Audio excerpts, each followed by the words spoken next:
It was just after midnight on the 22nd of October 1904, on the Dogger Bank fishing grounds in the North Sea, roughly halfway between Denmark and England. A fleet of just under 40 steam trawlers out of Hull in Yorkshire was spread over roughly 7 miles, nets down, under the direction of Thomas Carr. On the trawler called Crane, teenager Joseph Smith was getting some rest. It was his first ever voyage. Further back, his father George, the skipper of the Crane, was working alongside third-hand William Leggett, gutting fish and transferring them to a nearby fast ship that would take the catch to the fish markets in London.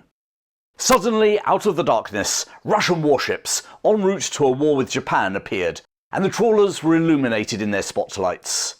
And then, with no warning, the warships opened fire. Joseph Smith was awakened by an almighty bang as a shell ripped through the tiny trawler. Unknown to the teenager, the shell had just decapitated his father and his mate. For the next 20 minutes, over 500 shells were fired at the tiny fishing vessels.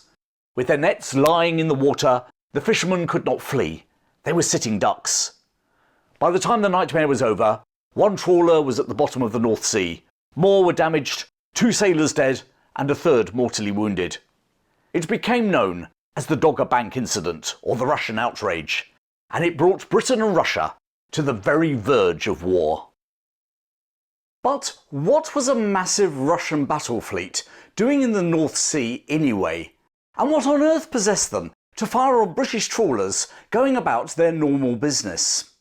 Well, it was a lethal dose of paranoia layered on top of an ambitious but at the same time inept military response to a war in the Far East.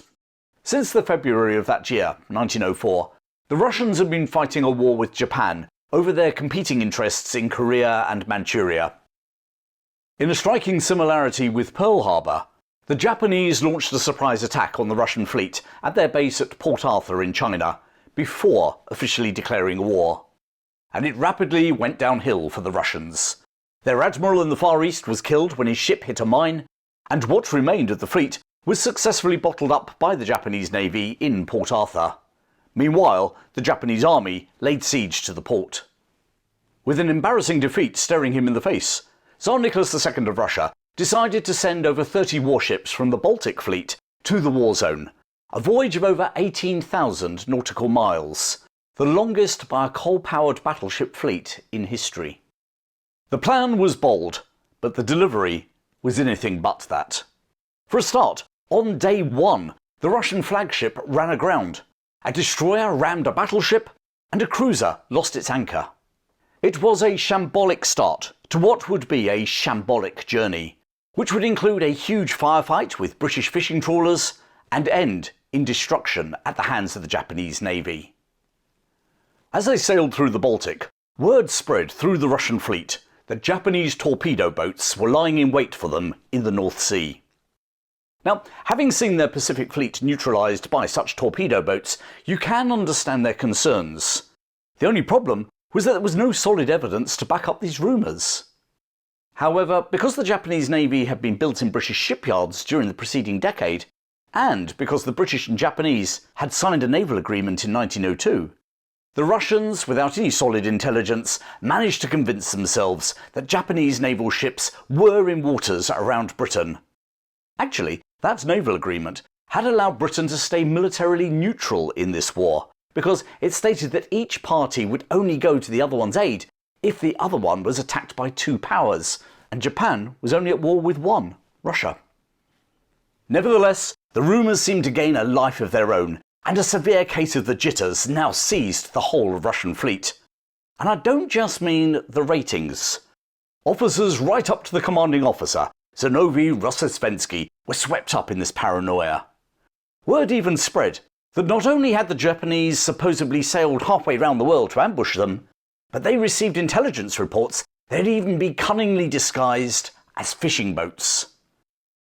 The jittery Russians opened fire on some small Danish trawlers heading towards them, which happened to be carrying dispatches to the fleet from their own embassy in Denmark. Somehow, the trawlers managed to deliver those dispatches, which says a lot for the Russians' gunnery skills, but more of that in a moment.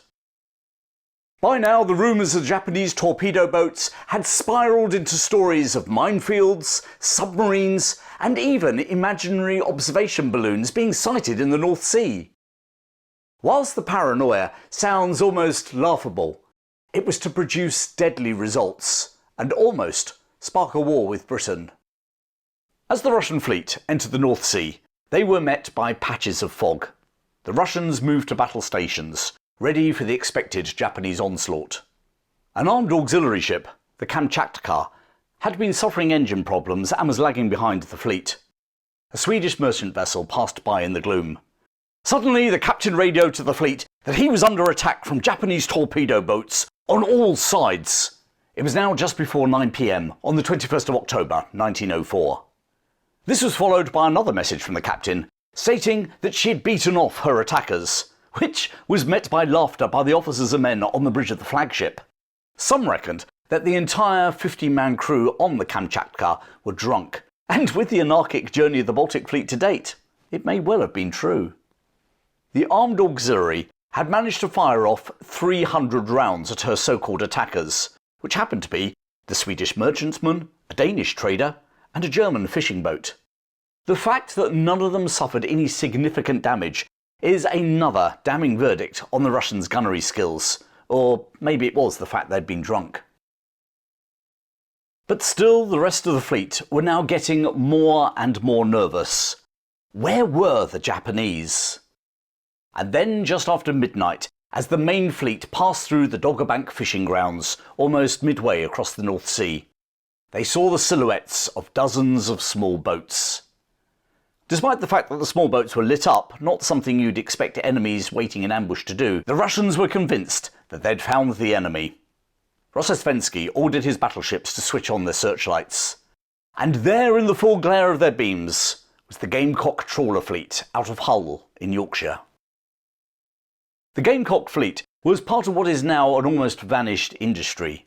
The huge trawler fleets that were once part and parcel of Britain's maritime economy. The Gamecock fleet consisted of about 50 steam-powered trawlers that would leave Hull and spend up to 6 weeks in the North Sea. They were accompanied by up to 6 fast carrier ships. The trawler men would gut their catch, pack it, ferry it over to these carriers, who would then speed to the fish markets in London. The fleet was also accompanied by a hospital ship. It would be needed tonight. On the night of the 21st-22nd of October 1904, there were about 30 trawlers operating off Dogger Bank, under the command of Thomas Carr. In his mid-40s, Carr, originally from Chatham in Kent, was the secretary of the Amalgamated Sailors and Firemen's Union in Hull. One of his fleet was the recently built 168-ton trawler, Crane. Captained by George Henry Smith, it carried a crew of 9 men, including his teenage son Joseph, who was making his very first trip. The fishermen had seen the warships even before they'd lit up the sea with their searchlights. Believing that they were the Royal Navy on some sort of exercise, many men in the fleet waved at the grey battleships and carried on their work, gutting their catch and preparing to transport it to the carriers. They were certainly not expecting what happened next. Without verifying his targets, Admiral Russo-Japanese ordered his fleet to open fire. The trawler Mino took a direct hit to her funnel. Another shell hit the Crane, waking up young Joe Smith and injuring several men, including the chief engineer. The mate, William Smith, no relation to the skipper or young Joe, made his way towards the stern, just as another shell hit them. Wounded by the blast, he nevertheless went in search of the skipper. What he found, he would remember for the rest of his life. George Smith and William Leggett, who'd been gutting fish, had both been decapitated by a shell. Both men still held their gutting knives in their lifeless hands. The shock at the sudden turn of events was now turning into panic across the fishing fleet. Most boats had their nets overboard, meaning they couldn't run even if they wanted to. They were sitting ducks as the Russians blasted at them for the next 20 minutes. Survivors said they could even see the faces of the Russian sailors on the attacking ships. They were that close. The skipper of one trawler, the Tomtit, frantically waved a fish in each hand to the Russians to show they were no threat. But it was no good. Thomas Carr fired green flares into the air to show that the small boats were friendly, but several Russian captains now believed they were being fired on. Back on board the Crane, every member of the crew lay dead or injured, except for Joe, who'd somehow had a cut to his face. Despite his own injuries, the second engineer, Arthur Rear, clambered down into the dark and flooded engine room in an attempt to activate the pumps. And when that failed, he worked frantically to prevent the boiler exploding. Another trawler, the Gull, came alongside, and three crew members, Charles Beer, Harry Smirk and Edwin Costello, leapt over to assist the wounded men evacuate the sinking boat. They successfully did so, also managing to bring back the headless bodies of William Leggett and George Smith, an event watched by Smith's teenage son. The carnage being wreaked on the fishing fleet was now turned on the Russian fleet itself. In the confusion of the attack, assuming that Japanese torpedo boats were swarming around them, the Russian fire grew wilder and more inaccurate. And thus it was that two of their own cruisers, the Aurora and the Dmitry Donskoy, were now bombarded too. The Aurora was actually holed beneath the waterline, and one sailor was killed, and possibly a chaplain too. After 20 minutes, Admiral Russo-Japanese, using a blue light, signalled to cease fire, and without pausing to help the survivors, he ordered his fleet to continue their journey south. Despite the shock of the unwarranted attack on a civilian defenceless fishing fleet, the casualties were remarkably light. Whilst 5 trawlers had sustained significant damage, only one, the Crane, had actually been sunk. George Smith and William Leggett had been killed, and the skipper of another fishing boat, Walter Welpton, was later to die of his injuries. The casualties could have been a lot worse, had the Russian sailors' gunnery skills been any good. One of the warships, the Oriole, had fired 500 shells during the engagement, and had not hit a single trawler. The wounded were transferred to the Gamecock Fleet's hospital ship, the Sarah and Joseph Miles, and the shocked and shaken men sailed for home. The arrival of the moored trawler fleet at Hull was met by disbelief, grief and anger. Thousands lined the funeral route of Smith and Leggett on the 27th of October. Postcards of both that event and the damaged boats became national bestsellers. The press branded the Russian fleet as pirates. The Times called it almost inconceivable that seamen could shell a fishing fleet for 20 minutes without realising what they were firing at.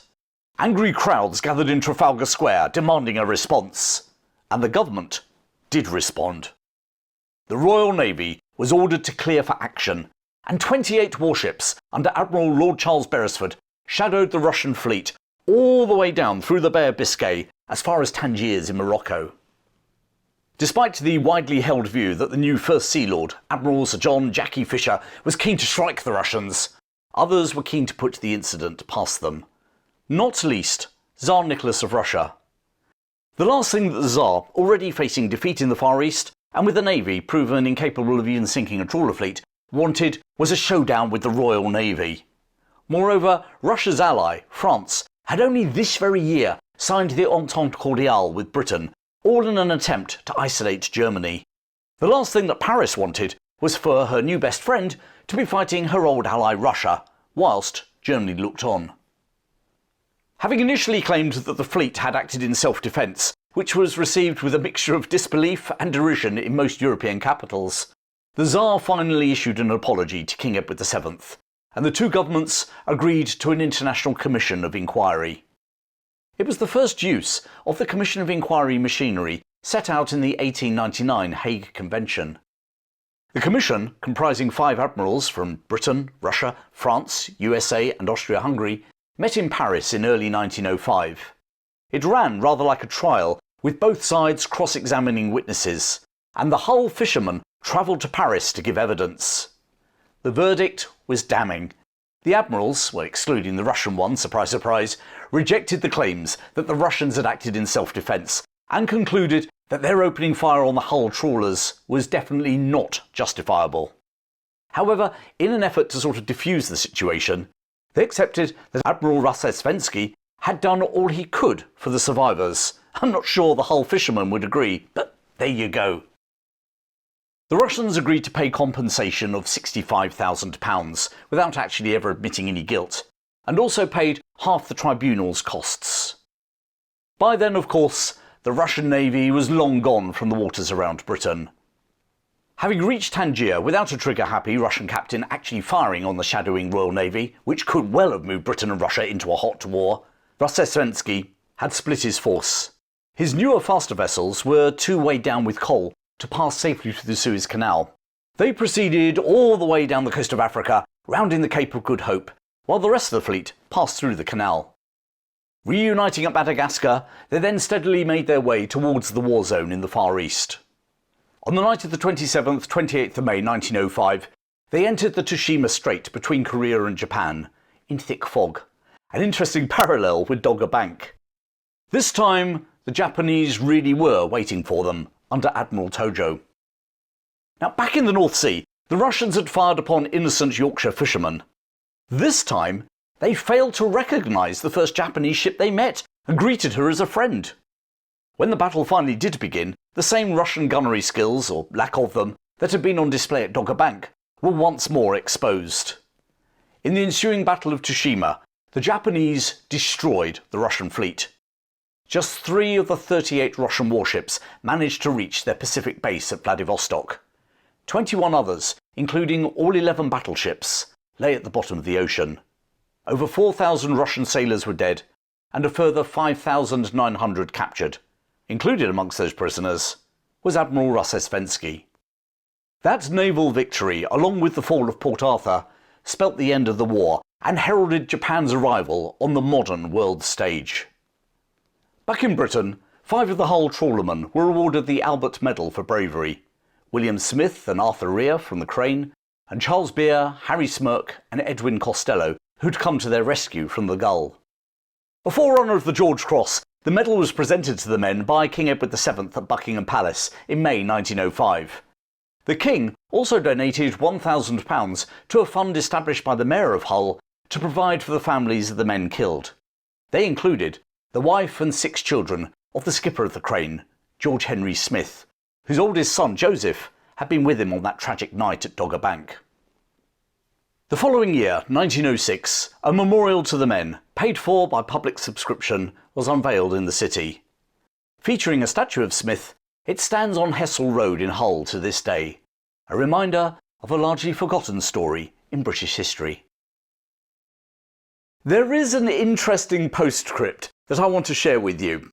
The Russian cruiser, the Aurora, which was damaged when fired upon by her own fleet at Dogger Bank, was repaired and continued to the Far East, where she fought at Tsushima.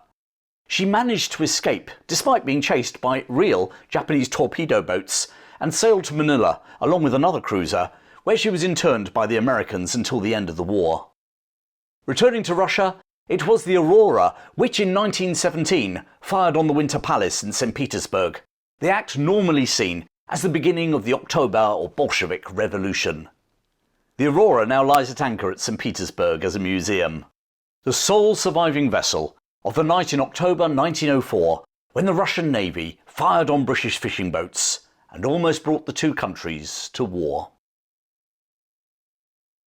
If you love learning about British history, not just the battles, but the wider events and characters through the centuries, then you might enjoy my free weekly email newsletter. Start getting your copy by clicking on the link in the description, and let's keep sharing the forgotten stories from Britain's fascinating history.